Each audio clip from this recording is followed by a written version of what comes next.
Welcome to the Town Advisory Plan Commission meeting. If you are interested in having a copy of the agenda or the staff reports, they are available on the tables to the right of the audience. We will be conducting business as outlined on the agenda. From time to time, the board may deviate from the agenda. As the president of this body, I will inform those in attendance of any deviations. This meeting is being recorded for the public record. Because of this, we request that personal conversations are kept to a minimum and that all cell phones are set to vibrate with any phone calls taken outside of the chambers. If you are interested in commenting during the public hearing, please sign up on the sheets located on the tables to the right of the audience. When your name is called, please step forward to the podium and state your name and address for the record. Please address your comments to the board and not to the staff or to the petitioner. Your comments should relate directly to the case at hand. Responses to public record will be given once the hearing is closed. We do understand that there may be several persons who wish to speak. In order to keep the meeting running in a timely fashion, we would request that you not repeat previous comments.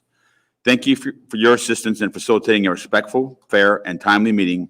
Again, welcome to our planning meeting. Please stand for the Pledge of Allegiance. I pledge allegiance to the flag of the United States of America, and to the republic for which it stands, one nation, under God, indivisible, with liberty and justice for all. Thank you. Roll call, please. Catherine Ransford. Here. Paul Kuchenberger. Bill Reed. Here. Grant Niemeyer. Here. Sam Duvall. Here. James Petridis. Here. And Ed Rosenbaum. Here. We have a quorum. Thank you. So we will move to committee reports. BZA. BZA didn't meet this month. Okay. RDC. RDC, at our last meeting, we, in addition to approving several invoices, also got the County Road 100 South update and an introduction to the 2022 budget. Questions for RDC? Sorry, questions for RDC? Hearing none. Anyone from Town Council? Okay. Requests for continuances or agenda modifications? There are two items the Plan Commission needs to take care of on this particular portion of the agenda. The first is PUD 2101, Althoff Homes Plan Unit Development, a request for approval of Plan Unit Development to develop no more than 150 townhomes in the vicinity of 200 North and County Road 900 East. Petitioner does need to go to the council on this one, so they would like a continuance. So the new zoning ordinance requires the petitioner to go to the council for an introductory meeting. They had that scheduled, but they needed to continue it. And so we're asking that this be continued to September 27th without additional notice so that they can appear before the plan committee or the town council and introduce this particular request to the town council. Okay. So do we have a motion for continuance? I move that we continue item PUD 21-01 to the next scheduled meeting. I'll second. Any discussion? All those in favor signify by aye. Aye. Opposed? The second item on the agenda really isn't an agenda modification, but it's ZA 2106, Rise Commercial Development District. In this particular case, the petitioner needs to request a waiver of the rules of procedure for notice. They did post a sign in accordance with the requirements of the ordinance. We did publish the notice in the newspaper properly in accordance with the rules of procedure and the state law. But the property owner, the petitioner in this particular case, sent out a notice that had the date of August 19th instead of August 23rd. I believe the petitioner is here. At least I hope he's here. And he's just going to give you, I guess, a rundown of why they did that and why they would like a waiver of that particular provision of the rules of procedure to proceed with the hearing this evening.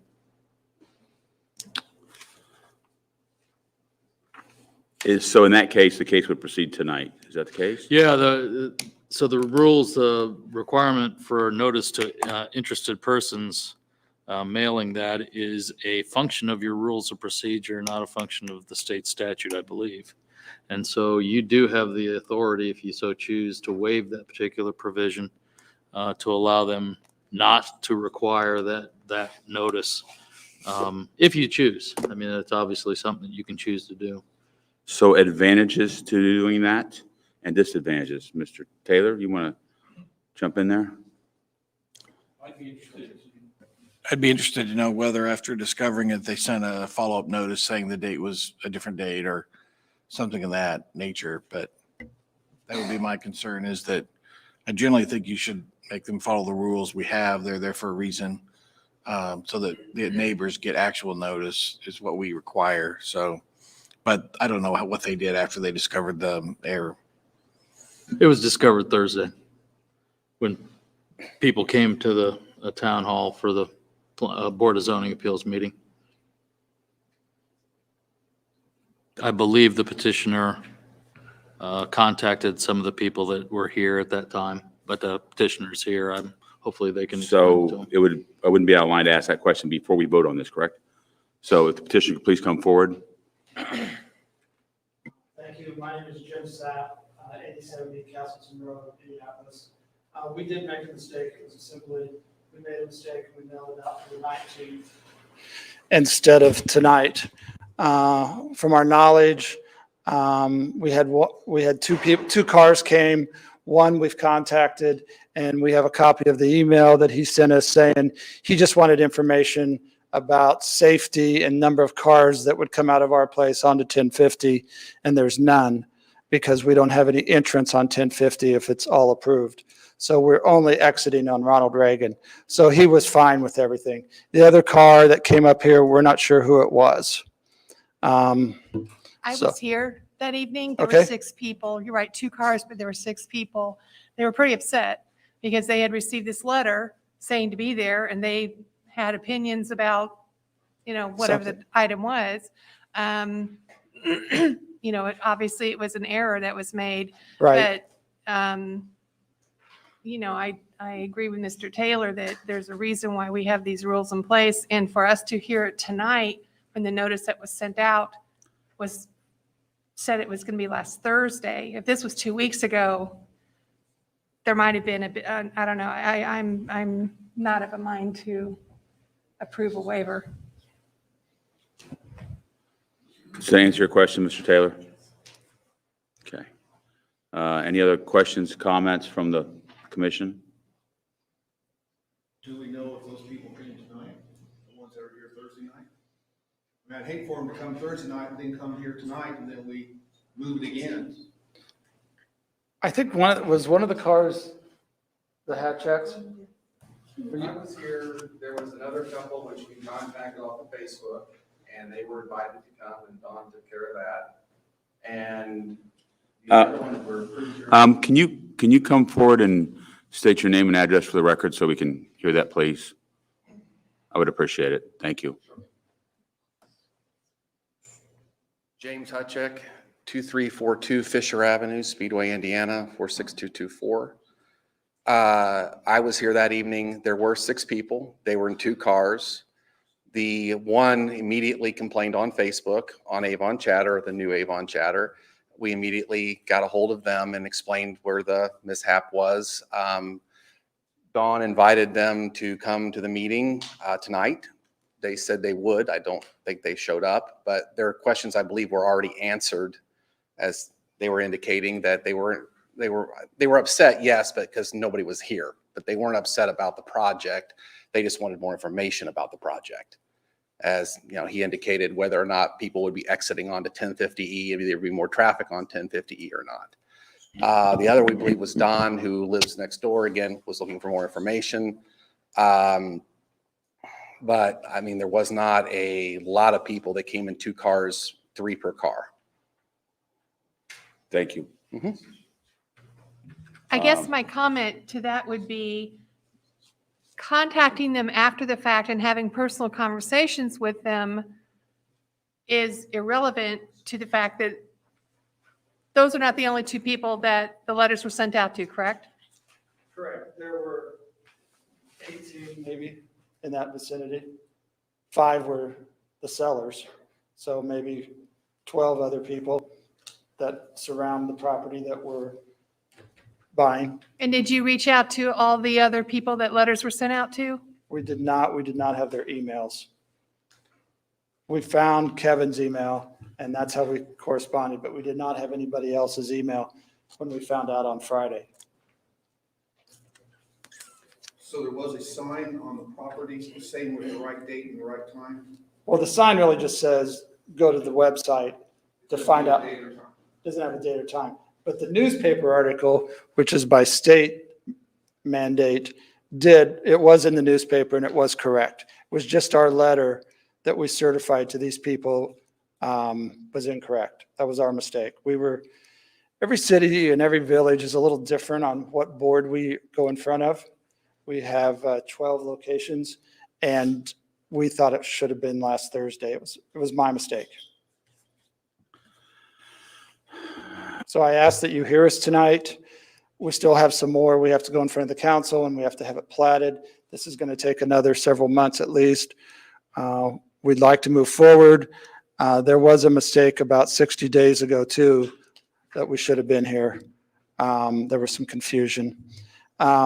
So no matter, it's been publicized with the sign and the newspaper. So we ask that you Other hear. questions, comments from Planning Commission? I'm not comfortable with granting a waiver when we have a whole lot of people out there that received a certified letter telling them to be here last Thursday and have not been contacted that they needed to be here tonight. It not only violates the spirit of the law, it violates the requirements of the law. And I'm not comfortable approving a waiver I understand people make mistakes. I get that. It happens all the time, but we have certain requirements. And, there may be people who would have been here tonight if they had known about it. People don't come to meetings for all kinds of reasons, probably because they're not particularly great entertainment, but, there are people who, if they had known the meeting was tonight, would have been here. And they have a right to be here. They do, but they could also go on the website and see that it was tonight, and they could see it in the paper. So yes, it was an error, but I think that's why there's 3 ways to publicize it. So I think there was public knowledge of it. If you just go on your website, the Village of Avon, and see what's going on with zoning and hearing and expansion, you can plainly see it. Mr. Taylor, is there anything in the statutes about what is considered best service for best notice? I mean, there's 3, is it just all 3 shall be done, or is there certain preference? Do you know? Well, our rules require, the statute says you have to give notice. And it defines who notice has to be given to. And then our rules say how that notice be provided. And our rules say that you have to do it. You have to post a sign on the property. You have to send letters by certified mail to all the owners who fit the criteria. And then we also post, we're not required by law, but we do post it on our website as well. And again, each plan commission, and I represent several, each plan commission, they have their own rules about this. And that's exactly what they're allowed to do, is to have their rules about what proper notice will be. But there's no indication as to what's best notice or anything like that within our rules. No, but I mean, actual notice is the best notice.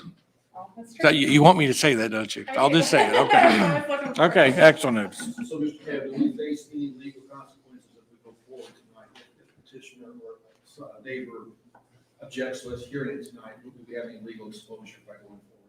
Well, sure. Yeah, because somebody may say, someone may say, well, I was able to go to the meeting on that day. I had no idea there was a meeting on Monday. I couldn't go on Thursday, so I didn't show up, so they didn't call me. And I didn't go on Monday because I thought the meeting was over already and I had lost my chance. There are a number of different scenarios which might lead one to say, I wanted to have the opportunity to be heard, but I couldn't because I didn't even know there was a meeting on that day. Some people don't check the town website, especially, I mean, some people just don't. And, but obviously the town, like all, all my other clients, they all require either certified mail or they allow a process by which you can send it first class mail and get a waiver if you can just show that none of the mail came back. That each plan commission is allowed to make its rules in that way, but I'm not aware of a plan commission that doesn't require a letter to actual notice. That's still the best way, in my opinion, to give people the opportunity, which is all we're doing, is give them the opportunity to be heard if they choose to. I don't know if the outcome would be any different. Given the facts as described, I don't know. I'm just telling you what your rules require. Can I ask a question? They all got the letter, just had the wrong date. Normally, when that happens, they call the city and they would go to Mr. Peoples. Did you have any remonstrators or anybody call in asking about this? No, I didn't have anybody calling in. Even before I was on the committee, when Misty Ice first came to Dan Jones, I got a certified letter saying they were coming. And I'm like, oh, that's interesting. And I showed up for the meeting. I didn't contact the planning department for more information. So to assume that only interested parties would contact the town department first, I believe is a false statement. If they had questions or concerns, they would show up at the meeting. They wouldn't email or call the town necessarily. Some might, but I wouldn't say that would be the generalization to make. So at this point, we have a request for a waiver from staff. I would like a motion either for or against, either way, but I would like a motion for moving forward one direction or another, and then we would need to vote on that motion. So if I can get a motion to move forward, I would appreciate it. I move that the request for waiver be denied. Waiver of our rules. Waiver our rules, I apologize, yes. Is there a second?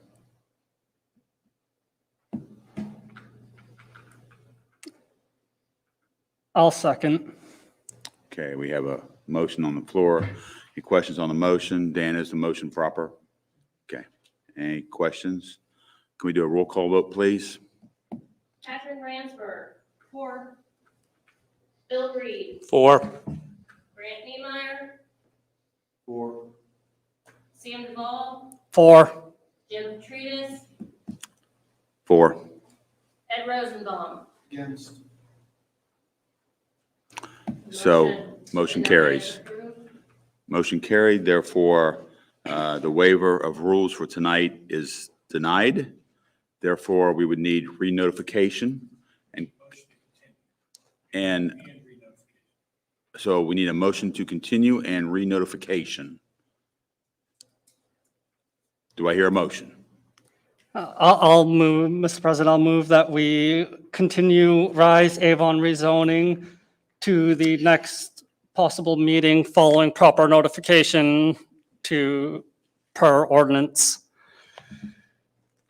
Is there a second? I'll second. Okay, can we have a roll call vote, please? Catherine Ransberg. 4. Bill Reed. 4. Grant Niemeyer. 4. Sam Duvall. 4. Jim Petridis. 4. And Ed Rosenbaum. 4. So at this point, though, would it make sense to have a preliminary presentation, or would it make more sense to wait until next month? Just wait till next month. Okay, thank you. Questions, Bill? You had that look. Okay. All right. So those are the only two, I assume? That was it. Okay, Those are the two continuance requests. thank you. So moving forward, public comments. So if there's anything on the agenda tonight that someone would like to speak about that is not, I'm sorry, is there anything that anyone who cared to talk about with the Planning Commission that's not on tonight's agenda? Please step forward for those comments. I'm going to open that up at 6:50. Seeing no one, I'm going to close that at 6:51. So public hearings can be closed at 6:51. Public comments? Any introductions tonight? No? So moving forward, let's on to new business. Old business.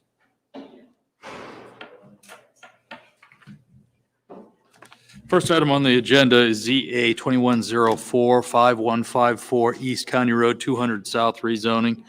This is a request to recommend approval for a zone map amendment on 15.7 acres. The property is located at 5154 East County Road 200 South. The current zoning district is agricultural, and the requested zoning district is R1, single family residential. So this is a request, as you heard, to rezone the property from ag to R1 to allow this property to be subdivided into 2 lots. It's currently 15.7 acres, and it's covered with a significant amount of floodplain. The exhibits that I gave you in my staff report were a little bit difficult to discern the nature of the floodplain on this property. So I did up there on the overhead show you the extent of the floodplain on this piece of property. I just couldn't get the state's map to zoom out enough to show the whole property. The petitioner desires to subdivide this property into 2 lots through the minor subdivision process, but the subdivision control ordinance does not permit any subdivisions in properties zoned AG. So the property has to be rezoned. The future land use cluster map does recommend this area as agricultural. The goal of that recommendation is to preserve areas for agricultural purposes or for estate development. The 2-lot minor subdivision would create a 5-acre lot and a 10-acre lot, so the recommendation for potential estate lots could be realized on this particular petition. The staff does recommend approval of this particular rezoning request, ZA 2104. And I'd be happy to answer any questions that you have. Questions for staff? Sorry, questions for staff? Okay. I actually I'm have a sorry. question. So could you go back to the showing the floodplain? Sure. The gray area is the floodplain? Yes, Is that correct? little sort of lightish blue area there, that's the Right. floodplain. So that area would not actually be suitable for constructing a residence. It would be in the brown area, correct? Right, the area that's unencumbered by that particular shaded area is buildable. The rest of the area is unbuildable because most of that is a floodway, which is regulated by the state, and the state never allows anything in their floodways. Sure. And do we know, they want to divide it into 2 lots, correct? Right. Do we have a visual of that? We don't have a visual of that. That's roughly 5 acres on the west side of the property. So you see the place. If I were to guess, I would say the line would go somewhere right around here. This is the Okay. existing single-family structure. So they would probably create a 5-acre lot for that particular area. And then the remainder of the 10 acres would be for a second lot. And this is essentially the buildable area in that area right there. Okay. Thank you. Is there any kind of easement or buffer required from a flood? No, you could build right up to the edge of the floodplain. You could build in a floodway fringe, and there is a little bit of fringe on this property, but you couldn't build in the floodway. Okay, thank you. Other questions for staff? Do you have a copy of the land use map that we can see relative to where the property is? The future land use map, I can get a copy of it if you want. I don't. have one that's black and white. I didn't have much. Okay. Yeah, I can get a copy of that.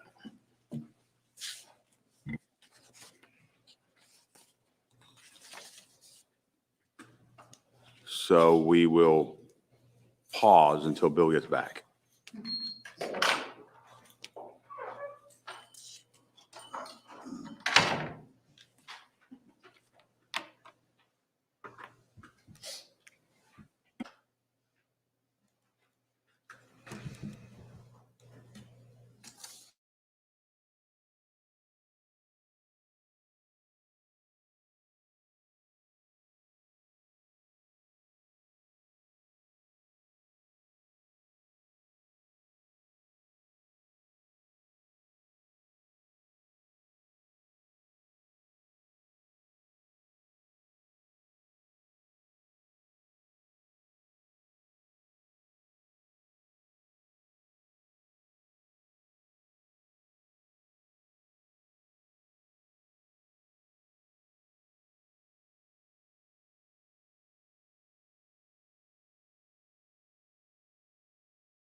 So, Bill or anyone, does anyone know if I go to the 5th page in on the staff report, it talks about the data representation from the former paper flood insurance rate maps, the counties that completed the map modernization initiative. Do you know if Hendricks County has completed that? Or is this an updated map, I guess is my question? Yeah, this was when you go to the Indiana Floodplain Information Portal, you're given the opportunity to use best available data or effective. And I always choose effective when I'm showing you what it is. So this is the effective flood map. So my question was, did Hendricks County update their initiative? Firms?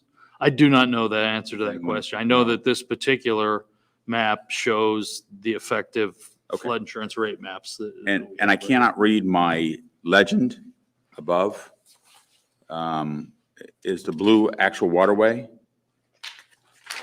No, so the hatched mark is the floodway. Right. And then the blue is what's called the Floodway Fringe, or the 100-year floodway, or a Floodway Fringe. You could build in that area. You'd have to elevate the structure, right? Okay. You couldn't build in the hatched area. The Okay. hatched area is unbuildable. It's floodway regulated by the state. Theoretically speaking, you could ask the state for permission to build in that, but you'd never get that permission. So it's for all intents and purposes unbuildable. Okay. And there is a stream that runs through here? Yeah. And that's what that designates on here with the little red line and the closest point, nearest point on stream, correct? Well, the red line shows, what that's showing you is the flood, what's called the base flood, the base flood elevation. So the flood insurance rate maps have established what's called a base flood elevation, and you can then build 2 feet above that in a floodway fringe. It's sort of technical nonsense, gibberish, but that little red line establishes that BFE. Yeah, if I could, the home icon is simply identifying the address that the map gives you, and then the line is a perpendicular line. And as Bill indicated, the base flood elevation on that line is off to the left, the 757.2. So 2 things, there's an effective, a preliminary, and a best available, all on Indiana floodplain portal, and all 3 are the same. So the effective is as accurate as the preliminary, best available. So what is being shown is the most up-to-date and the most accurate, even in the future. The floodplain, which is areas of the 0.1% chance of flooding, those can be built on. However, the town does have a no net loss floodplain volume ordinance. So anything that they would fill up to construct a building or meet those base flood elevation exterior protection grades above that, rather, they would have to create that volume someplace else. We're getting well beyond just zoning, but just for your knowledge, that's what it would take to build in the dark blue area that's identified on that map. I appreciate it. I just think more knowledge is better for us than less. So thank you. Other questions for staff? Okay. Hearing none, could the petitioner please come forward?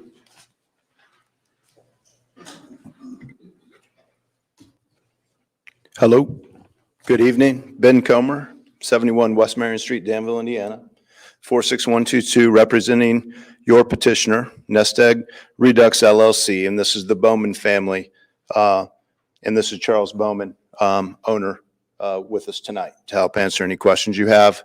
The staff report does a great job of diving into all the details. I would only be reiterating what has already been said, so to be conscious of your all's time and everyone's time. We have nothing further new to add, but are here and happy to answer your questions. And we'll reiterate that the staff does recommend approval, and we would ask for your consideration of a favorable recommendation to the town council. Thank you. Questions for petitioner? Anyone? All right. Hearing none at this moment, at 7:02, we're going to open up the meeting for public comment. Is there anyone that has signed up to speak on this?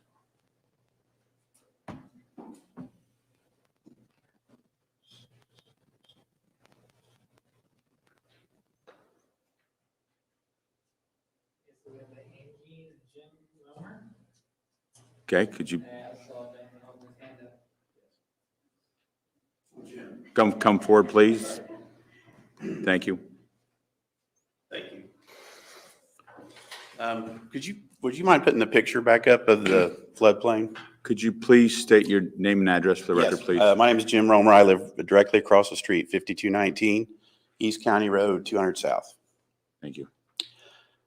If you look at that land, and I've been over there quite a bit, so I know exactly how that land's situated, there's really, the whole intent of that area, Wilderness Acres, was for homes to be on large tracts of land, and you can see it on Ginseng Trail, you can see it all up and down 200 South until you get to 400. That was kind of the idea of that. It's kind of a unique part of Avon, because we're still in the town, but yeah, we have a large woods area, and homes are kind of set back off the road.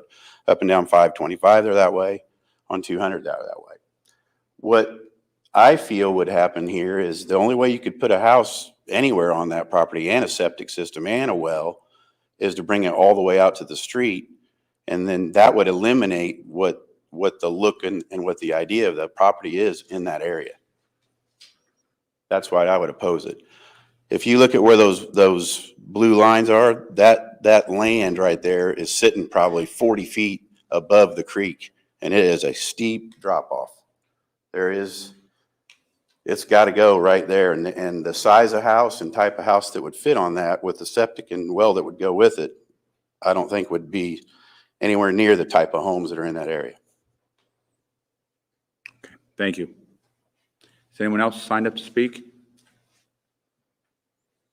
Is there anyone in the audience that hasn't signed up to speak who'd like to comment on this case tonight? Okay, hearing none. Close public comment at 7:04. Plan Commission, questions, comments? I do have a question with regards to the, And who's this to? I'm sorry, to the, to Mr. Peoples or Mr. Taylor. So the recommendation for the recommendation for estate development doesn't have a requirement with regards to the size of a home on it, correct? Well, the estate development, the most closely related zoning district that we have is the E1 district, which is the state district, single-family estate district. The E1 district has a minimum lot size of 30,000 square feet, and a lot width of 135 feet at the setback line, and a minimum house size of 2,100 square feet for a single-story structure, 8,000 or 1,850 square feet for a two-story structure, as long as the total square footage of the two-story structure meets that 2,100 square foot minimum. So that's the minimum house size, the minimum lot size for the E1 district, which is our estate district. And for those of us who can't quickly computate square feet to acres, what is 30,000? The 30,000 square feet is roughly 3/4 of an acre. It's not exactly, it's a little bit shy of 3/4 of an acre, but it's roughly 3/4 of an acre. Now, in the Uniform Development Ordinance, it's pending. There is there is a density limitation of 1 unit per acre in the state district. So that I've been using that roughly as a planning figure to tell people, you're looking at, a 30,000 square foot lot, but your gross density, once you've taken out, streets and those sorts of things, has to be no more than 1 unit an acre. Okay. And obviously this one will come in at 3/300ths of a unit an acre or less even. And it's a good question because different ordinances have a different definition of what an estate lot or house is. So it's a very good question to kind of see what the town means when it says that. So, Mr. Taylor, can you briefly review with staff, I'm sorry, with the commission, what our objective here is tonight, or what we're doing here tonight with this Yeah. case?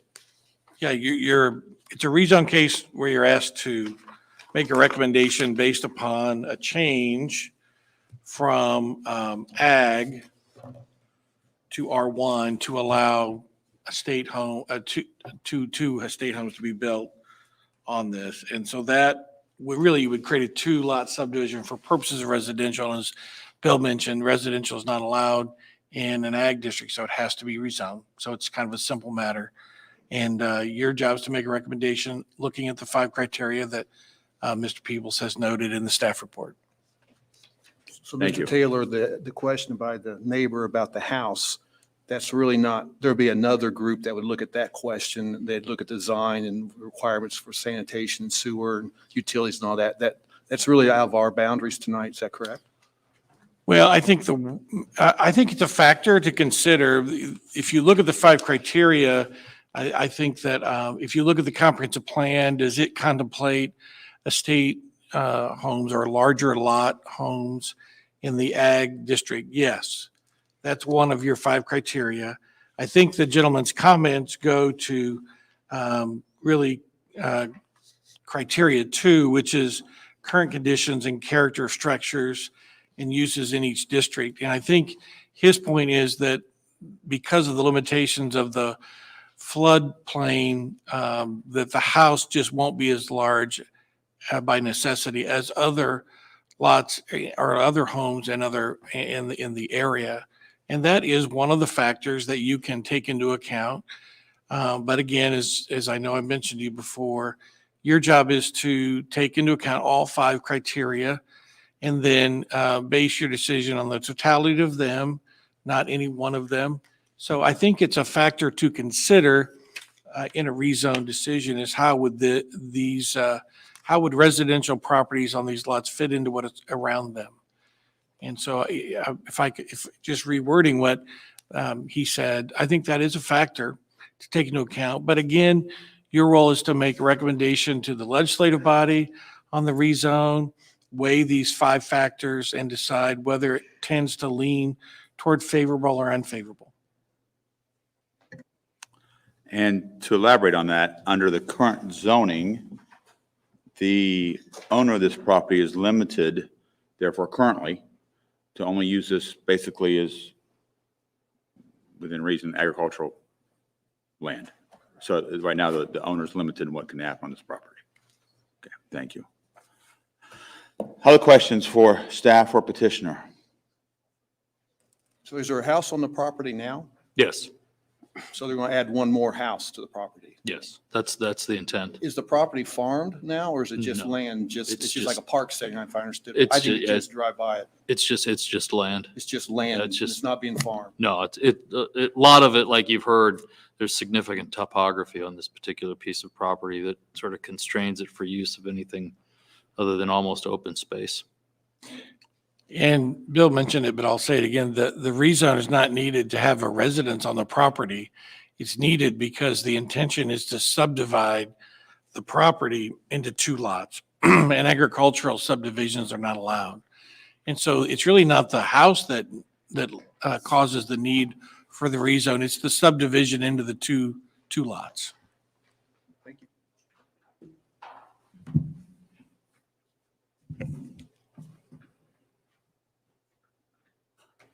Other questions for petitioner staff? So could the petitioner come forward and tell us the exact reason, besides what Bill's outlined here, as to why we want 2 lots? What's our objective? What's our long-term future objective for this property? I think the simple answer is investment. Yes, simply investment. And it's a very large tract that can be subdivided. There's a lot of land there, over 15 acres. And so the answer is investment purposes. Yes.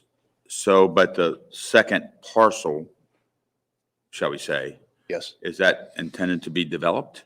Built upon as a build to create a second building tract for a second home to be built. So both the first and second track. Yes, there's an existing house that will be on lot one, let's say, and create a second tract for a second home, if that makes sense.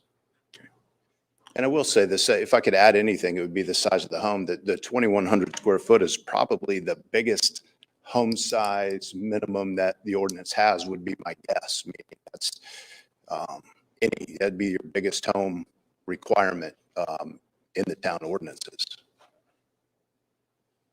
Okay. Other questions for petitioner Is there staff? sewer and water, is there town sewer and water available There's not to there. this lot? There's not there. So even No. though it's in the town, they have to dig Right. their own wells and have their own Right. septic. Right. Yep. Other questions, petitioner staff? I just want to say that the issue of whether or not the home would meet within the setback criteria, and they were still had to get approval for sewer and water. And if it turns out that because of the way the tract is shaped or whatever, that they can't do it, well, then they can't do it. That's right. Exactly right. Other questions, petitioner staff? Hearing none, I'll entertain a motion.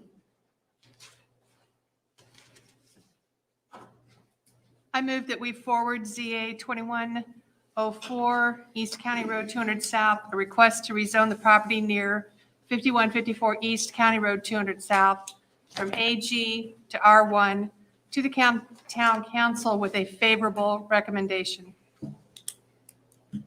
Is there a second? I'll second.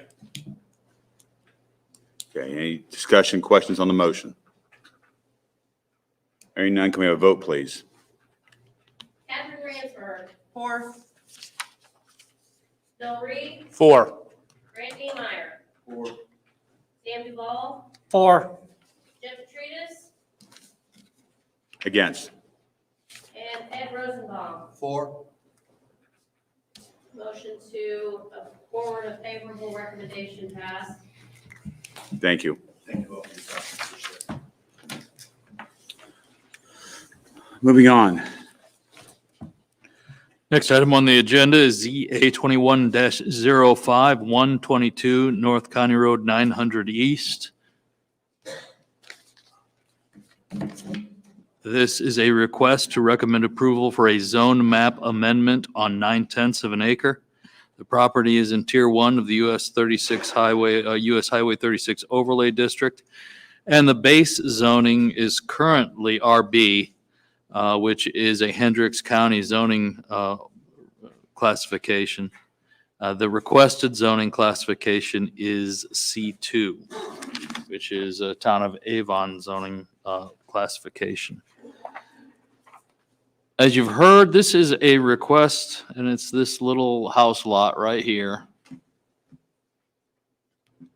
A request to rezone a remnant single-family residential lot from the Hendricks County zoning classification RB to C1 for commercial development. The lot is located within the Harvest Landing commercial subdivision, and frankly was inadvertently left out of the original annexation of those sort of remnant single-family lots that were in and out of that particular development. The comprehensive plan does propose commercial development for this site and for the area, and the area is generally developing commercial. An annexation petition is pending for this property. This property was included as part of the subdivision request for the Harvest Landing commercial subdivision. So no additional action will be required after the annexation and rezoning are completed to include this property in the Harvest Landing development. And in fact, it was the subdivision request that basically brought to light that this property hadn't been annexed into the city.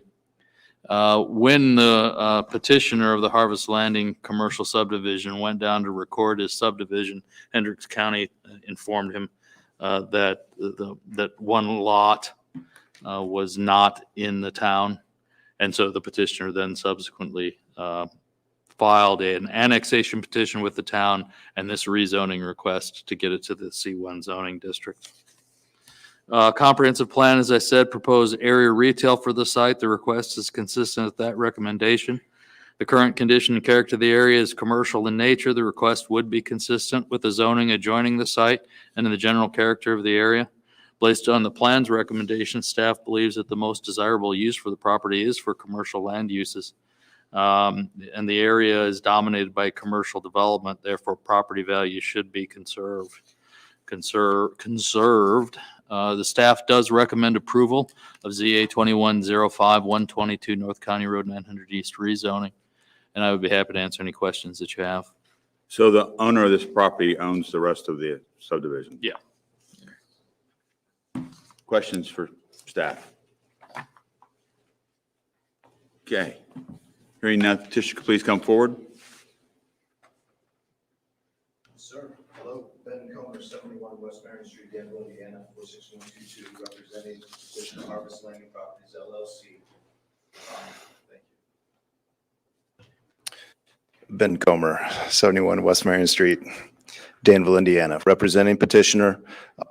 Again, similar to the last case, it's simplistic in nature. This is more of a house cleaning item, just to pick up the last remaining tracts that total less than an acre and convert them to C2 to be part of the Harvest Landing project. The staff report, comments, and request the Planning Commission consider a favorable recommendation, and we thank you for your time. Thank you. Questions for petitioner? Hearing none, I'm going to open this up for public comment at 7:19. Has anyone signed up to speak? No one signed up to speak. Has anyone in the audience care to speak on this particular item that hasn't signed up to speak? All right, hearing none, I will close public hearing, at 7:20. So at this point, any more questions for staff or petitioner from the Planning Commission? In that case, do I have a motion?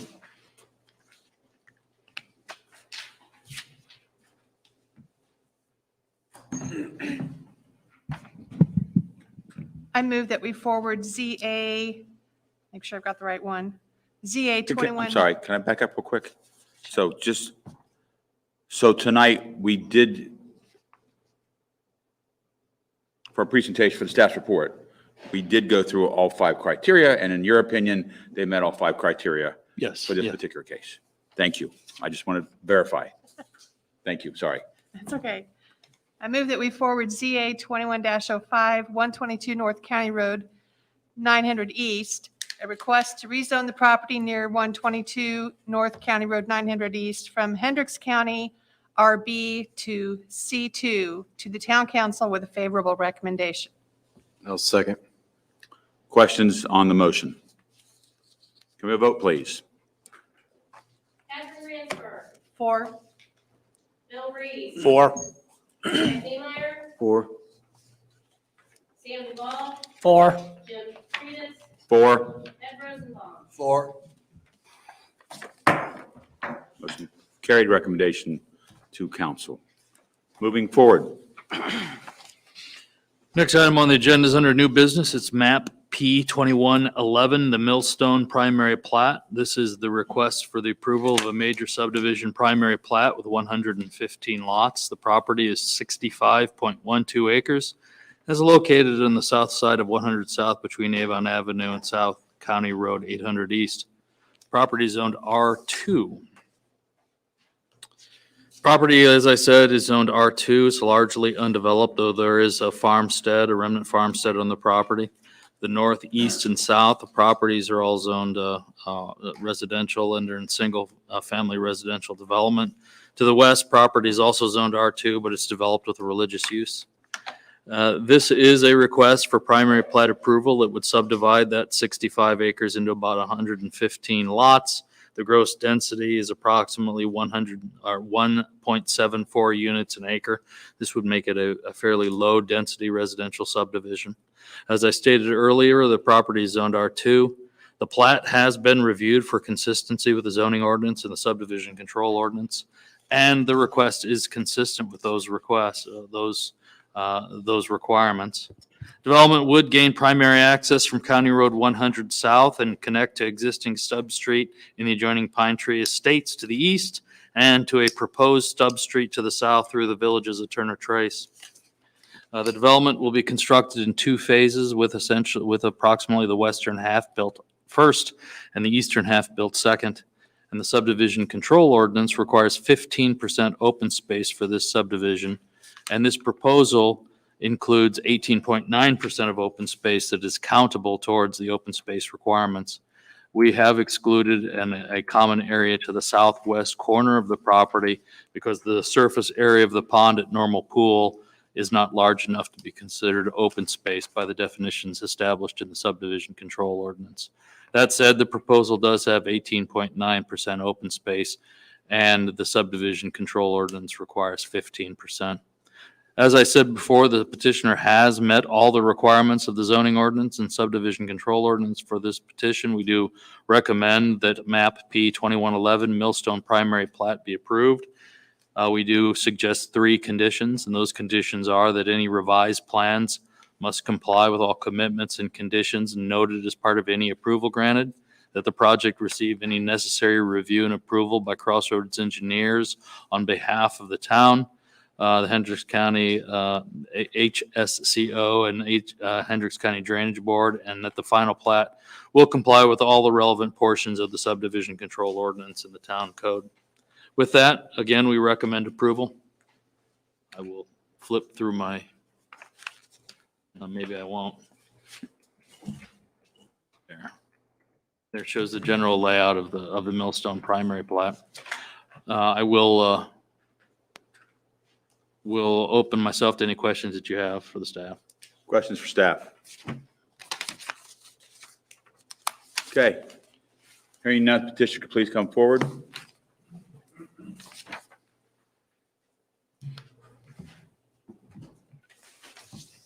Good evening. Kyle Icorn, HWC Engineering, 135 North Pennsylvania Street, Suite 2800, Indianapolis, Indiana, 46204. Yes, we're here to request approval of the primary plat. Bill did a great job of summarizing it, and so I'll be here to answer any additional questions that you may have. Questions for petitioner? Are there going to be any speed humps installed along these long straight streets? We haven't done that level of design yet. I know the streets that were highlighted on that overall map will be of an increased classification connecting to the stub streets. Because just looking at this map, I see right there off 100 South, that's a drag strip. And people are going to floor it from corner to corner. I guess that would be addressed at the development plan secondary plat stage if it's required. Other questions, petitioner? This is just my second meeting. So if I ask a question out of place, slap me. Have you contacted the school board? School board have any comments on these many houses and students coming into the school system?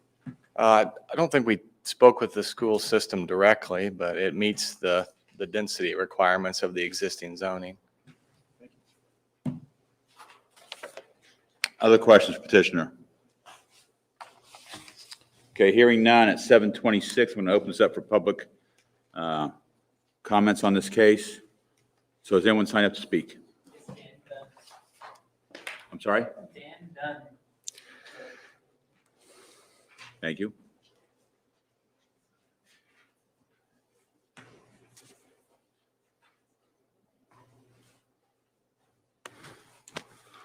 Dan Dunn, 1255 Neal Court, Avon. And I was just, I guess, kind of curious of what all is going to happen, because odds are the tree line that is on the south side of that subdivision will be cleared out because it's on their property. But we've been using that as kind of a privacy and, cut down on noise. And I was wondering Is there going to be any kind of privacy fence or anything put up? I in don't have an there? answer for that at this point, but And we'll ask that also, question. you know, there's going to be 115 homes. And I did Google, and the average children per household in Indiana is 1.91 to 2. And if there's not some kind of barrier there, those children, school kids are going to be cutting, you know, could be cutting across our property to get to the school, Avon High School. And, you know, that liability or anything that happens to them is going to fall on us. And I'm just, you know, curious about, you know, some of the stuff that is going to be happening there. Sure. Thank you. Anyone else signed up to speak? Okay, so is anyone in the audience like to speak on this that hasn't signed up? If, I'm sorry, the man in the blue, come up first. Sorry. Steve Dudak, 1252 James Drive. Can you approach the microphone and repeat that, please? Stephen Dudak, 1252 James Drive. Thank you. Where are the retention ponds? I think I shown them like right out my back.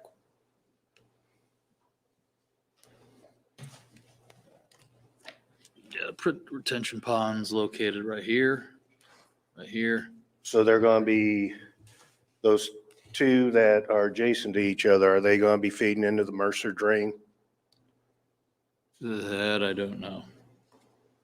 Because we have a dry retention at the end of our street. It already overflows onto the street. If we have more excessive water dumping into it, it's going to really create a problem, because when it does come into the road, it's 18, almost 2 feet deep. Okay. Thank you. I was wondering how you were going to control that. I don't know that we're at that stage at this point. I don't believe that we've reached the stage in the development of these plans where So that level of detail has right. been achieved. That's part of the secondary plating and the. So, yeah, so Mr. Taylor, if you could kind of walk us through the process to kind of help the staff. Go ahead, I'm sorry. Yeah, from a preliminary plat standpoint, there's preliminary drainage required, preliminary drainage calculations required, just identifying that they're meeting release rates, showing storage on site, basically setting the groundwork so that when they come to development plan and secondary plat, the detailed drainage analysis will identify specific outlet points, capacity of those outlet points. Right now, we're at the stage just making sure they're identifying enough common area space for the lots that they're proposing. So to their point, we don't have all the details at the primary plat stage, but there will be a development plan and secondary plat stage where they'll really get into the weeds of release points, downstream restrictions, capacity restrictions, and things of that nature. Okay, because I just know that the Mercer drain runs towards the high school and dumps out right in front of the high school. Mr.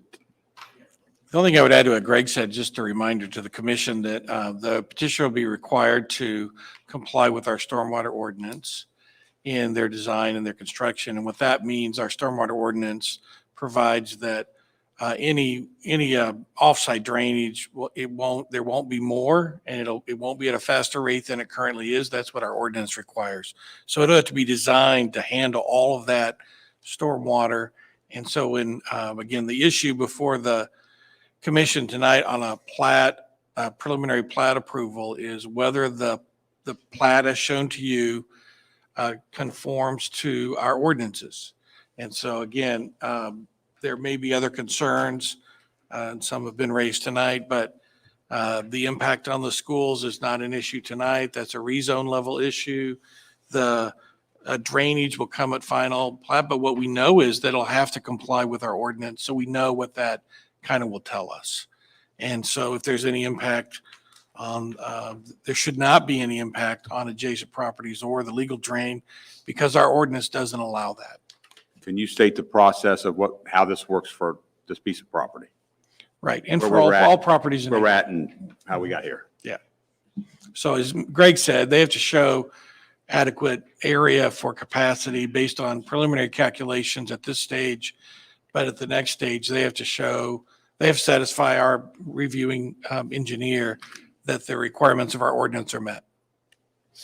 So tonight, our goal is to see if the requirements are met. And if the requirements of our own ordinances are met, then our responsibility is what? If the proposal complies with your ordinances, it's a non-discretionary approval. You are required to approve it at this stage, and the same when it comes back. When it comes back a final plat, it's the same thing. It's not a discretionary review like a rezone. It is very simply whether all of the design you see in front of you complies with our ordinances. Your staff says it does, and so I think that imposes upon you a ministerial approval. So that's for tonight. And then this will come back before us in the future. Yeah, there'll And be then more. we'll have a lot of, Well, technically it won't. Oh, okay. Secondary review and approval is an administrative review and approval. Okay. And so the only time that they would ever have to come back to the plan commission after primary approval is if during the course of the secondary approval, we discover that there's a waiver required that we did not identify during the primary plat stage. And then we would have to hold a public hearing on that waiver request. But if it meets all the standards of the ordinance through the secondary approval process, you wouldn't see it again. And a waiver means that your staff has found something that is not compliant. And that's when it comes back to you. Thank you. There are no waivers with this request tonight. Okay, thank you. Thank you. Next, anyone else from the audience care to have any comments or questions tonight? No? Can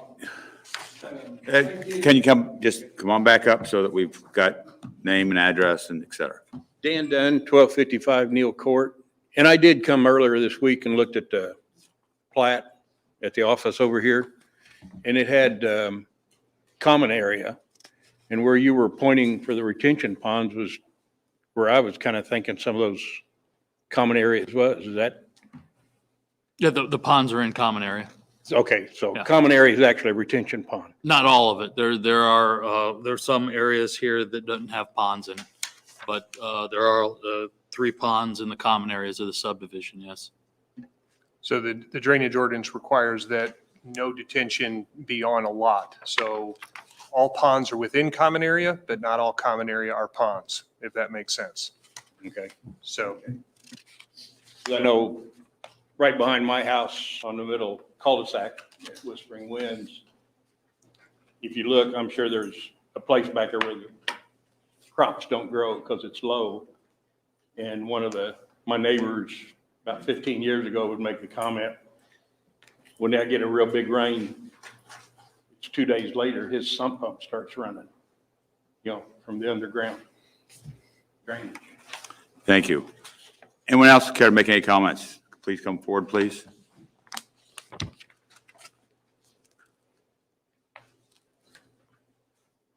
Lindsay White, 1238. Pick up just a hair. Lindsay White, 1238 Neal Court. Back to what you guys were saying about the process. So I understand that it's not very far along because, like Dan, we're concerned about the tree line being removed. This will come back to where we can hear that, right? Or no? No. Probably not, no. So after. Well, that's a wrong statement for me. It could, but doesn't mean it will. Okay.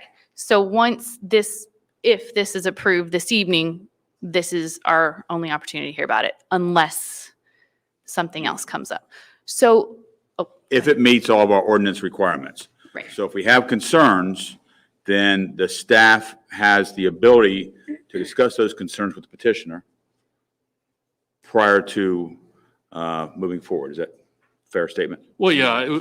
So the process for a secondary request is they get their primary approval, lot layout is set, location of streets, those sorts of things are set, general location of common areas. Then they'll do the detailed design, laying out the pipe sizes, the different things that they need to do to accommodate the requirements of our drainage ordinance. All that will be filed as a separate filing in our office called a secondary plat request. And it'll be reviewed by me to ensure that the development is consistent with the zoning ordinance and the primary plat approval, which you've approved. It'll be reviewed, the detailed design will be reviewed by both our Public Works Department and our consulting engineer over there to ensure that it complies with the development requirements of the stormwater ordinance. And then it'll be scheduled for a tech committee meeting where, the school has honestly attended those meetings in the recent past. So I would anticipate the school will probably be there, and Greg will be there, the petitioner will be there. Some of the other city departments, often a utility or two will show up. And that gives the opportunity to sort of get one final look at it before we go to construction on it. So with the public here that's here tonight, if the public has concerns, questions, comments, and if you were in this, had a concern, question, comment, how would the public best convey those concerns to the town?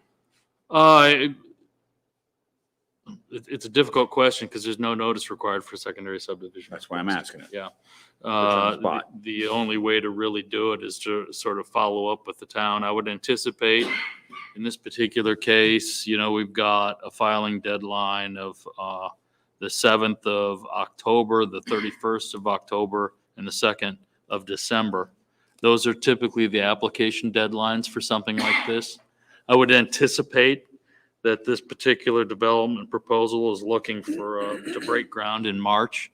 So they want to get through secondary approval before January, February of next year. So to answer the question, how would the public best convey their concerns? Well, they just talk to the staff and find out, yeah. So a phone call, an email, Yeah. in person, what do you suggest? I can get my card. Email early, email often. Does that answer some of your questions? Yes, it did. Little I just bit. said I had one more and I just forgot it. Okay.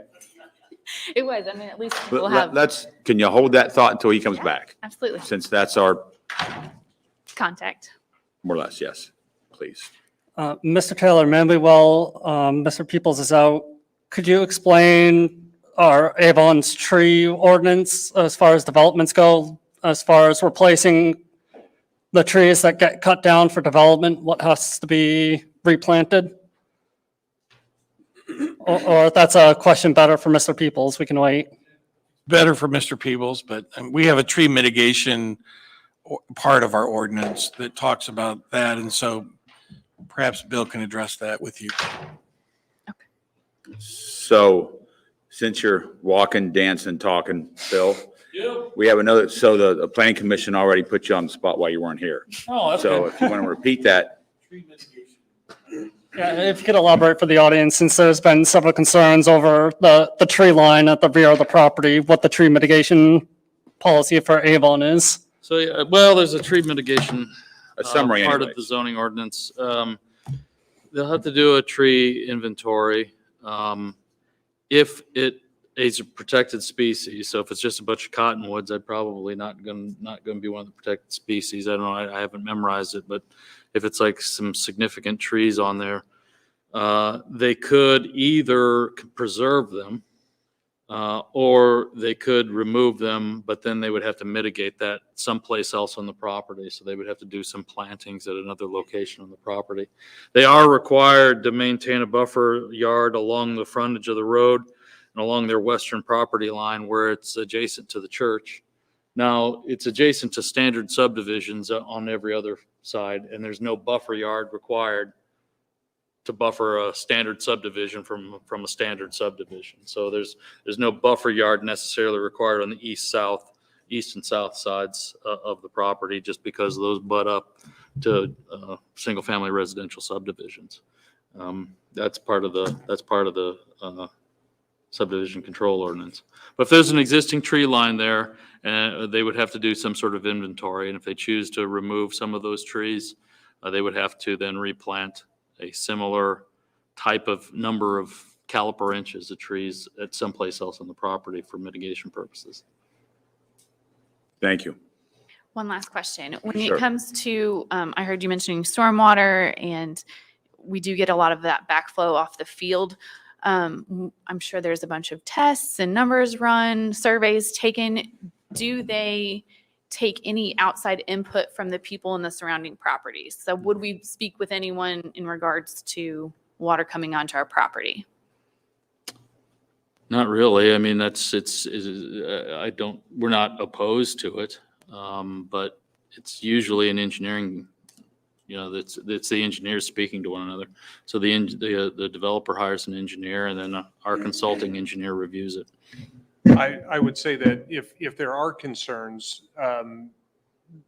with Bill's information, identify property address and what the issue is. Obviously, if there's drainage issues on your property, the neighbor isn't required to take care of that. Sure.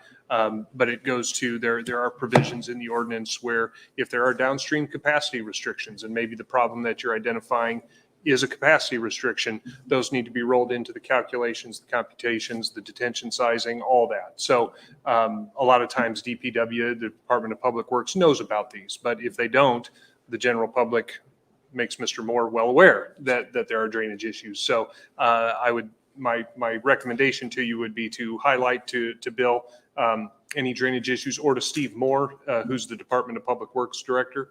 Identify those drainage concerns in that area, and those can be taken into consideration. I already jotted down a couple notes here based on conversations here, now that I'm aware. So Awesome. You're doing what you need to do. Awesome. Thank y'all very much. Thank you. Anyone else care to speak that's in the audience tonight that has not yet spoken? You want to come forward, please? My name is Robbie Richmond. I live at 1248 Joanna Court. So we will be backing up to the new subdivision, wanting to know what kind of housing they're going to be putting in, size-wise. We don't know that. We don't know the answer to that question. It's not a requirement of the plat. Yes, at this point of the development stage, we don't have those answers. This is just simply, will the subdivision meet what our requirements currently say? Okay, so it won't matter if it's little tiny ones that would affect property value of all of us around. Well, it's zoned R2. So there's a minimum house size in the R2 zoning district. The R2 zoning district. And Pine Tree Estates is R2, correct? Yes. Now, this probably won't make you happy, but the minimum house size is 1,400 square feet in the R2 zoning district. And you could do a 1,100 square foot house for a multiple story. However, the combined square footage of the multiple stories has to equal that 1,400 square feet. Now, it's been my experience that developers haven't been developing to the minimum, but it's not a requirement. There's nothing in the ordinance that requires us to review the housing stock that's going into this subdivision. So we really can't ask that question from the staff's perspective. I also wanted to just put a thing in about the drainage, because being as we're all along that side, it's bad. It can get bad where we are. We've actually called Avon before to have somebody come out to look, but nobody came. So. Thank you. Other questions, comments from the public? Anyone that hasn't spoken, anyone else like to, any other comments? Ask another question? Sure.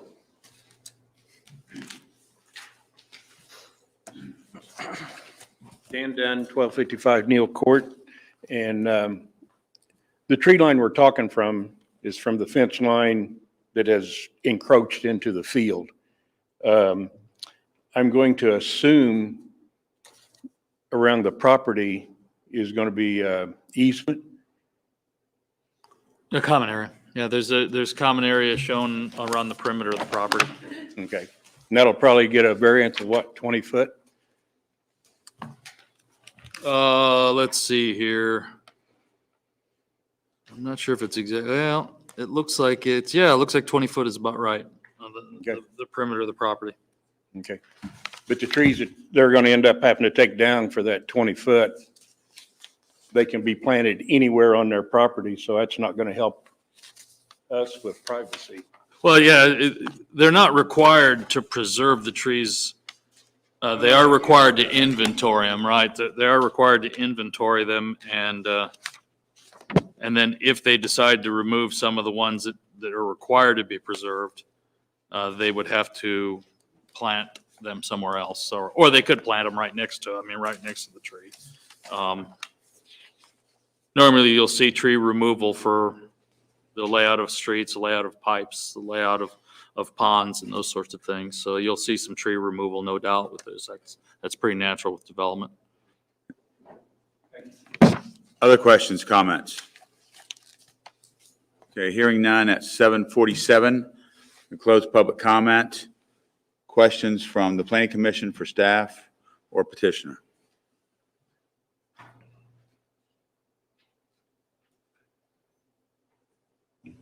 I would ask the petitioner if there is a anticipation as to what size homes will be going on the lots. Yeah, I can address that. Good evening, Plan Commission. My name is Tony Bagato, and I'm with Lennar Homes of Indiana. Excuse me, Indiana. Our address is 11555 North Meridians, Carmel. The home we're going to be building here is called our Cornerstone product. So these usually have 3-car garages, some with 2-car. We anticipate them to be over 2,000 square feet up to 3,500. That would be the size range. And as indicated, we comply with all the zoning standards. And our intent is to comply with it. While I have you up here, you've heard the issue about the trees. You have thoughts on the trees? You want to share anything? Can you share anything about that with us? Well, we won't know until we get into the final engineering because as indicated, depending on construction of utilities, some of the trees may have to be removed. If we don't have to, we generally try to keep them because it also saves us money. But I will, should mention, I have cards and I can relay those to anyone who wants to meet with me afterwards. So they can also relay those questions to me directly and I can get some of those answers. But a lot of this stuff won't be determined until we get to construction drawings. Thanks, sir. Other questions? So,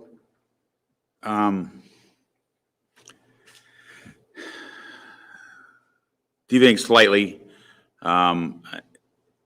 for development of a piece of property, generally speaking, a developer that wants to make as much money as possible, if there's mature trees on a piece of property, it would normally be in their best interest to try and preserve those trees because that increases the value of the property, and the people that want to buy those homes normally are in favor of trees. If it's diseased tree or trees inside the building parameter, then normally they might look for those, or if they affect a sewer system or something along those lines. Or if they're a tree that's an invasive species that may actually attack a sewer. But by and large, I would expect a developer to try and remain as many trees as possible, because once again, if they're in the business to make money, it's to their benefit to try and ensure that they sell those pieces of property as quickly as possible, and they can actually ask more value for that property if that's the case. And the only reason I bring that up is because it seems to be a concern tonight. So a good developer, in my view, would go that direction. Other questions, comments for petitioner or staff? And I would just like to put the idea as you do your further engineering and build outs that you look to add aeration to the ponds, because these neighborhood retention ponds become stagnant quick, and some type of surface water movement, whether bottom aeration or surface aeration, will keep those ponds a lot healthier. Other questions or comments? Okay, can I entertain a motion?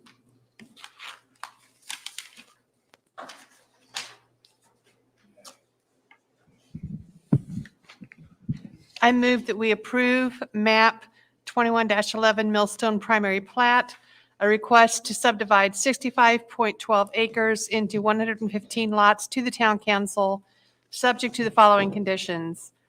1, any revised plans must comply with all commitments and conditions noted as part of any approval granted. 2, the project receives any necessary review and approval by Crossroads Engineering on behalf of the town, HCSO, and HC Drainage Board. And 3, the final plat will comply with all the relevant portions of the subdivision control ordinance and the town code. Do we have a second? I'll second. Questions or discussions on the motion? Okay, can we have a vote, please? Catherine Ransberg, 4. Bill Reed, 4. Brant Niemeyer, 4. Sam Duval, 4. Jim Petridis, 4. Eric F. Rosenbaum. 4. Motion carried. All right, moving on. The only thing that I have is in your packets, I placed the prospective 2022 meeting schedule for the Plan Commission. I would ask that you all review that when you have some time.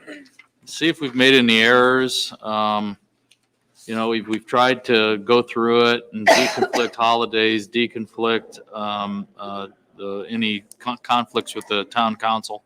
And so if you all can go through it, and if you see anything, any problems with it, just give me an email. If you don't see anything wrong with it, we'll probably adopt that as next year's calendar.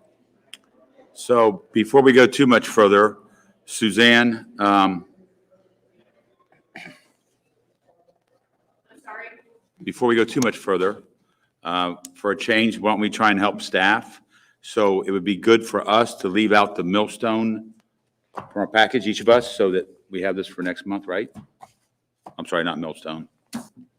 The Rise and Olaf Holmes. We can leave those out in your thing for Suzanne. It keeps her from having to redo that and makes her life just a hair easier. And all of us can take 3 seconds to do that, and that makes everybody happy. I would also like to go on the record as stating that I think that having these sample motions available to us is a great benefit and helps move the meeting along. So I know it's more work for staff, but I do appreciate that, and I think it's in the interest of the town and helps prevent us from making any errors. So I do appreciate that, and that's a great thing, and thank you for that. So that's greatly appreciated. So I also would like to say that although I tend to put people on the spot, I think it's when we have an audience like we have tonight, I think it's important that we do, for good governance, it's in our interest to facilitate allaying any fears and educating the public as to the prospect, and to help them understand what we're doing and how we do it, and how we are all working together to try and make the best community possible. And if we don't do that, the fear of the unknown is always the worst. And so I think it's important that we try and present that to everybody. And that's, although I get winded, I apologize for that, but that's what I'm trying to accomplish, even though I screw up plenty of times. So anything else on tonight's agenda? Any other business? I notified Bill last week that this will most likely be my last meeting unless something goes completely sideways in the next week or two. I'll be moving to the other side of the state. Well, I guess that means congratulations, and we will miss you on the committee. Yeah, it's been a pleasure. I've enjoyed working with you all, but moving a little bit closer to family and kind of crazy times. Okay. Also Congratulations. means you'll have to elect a new vice chairman.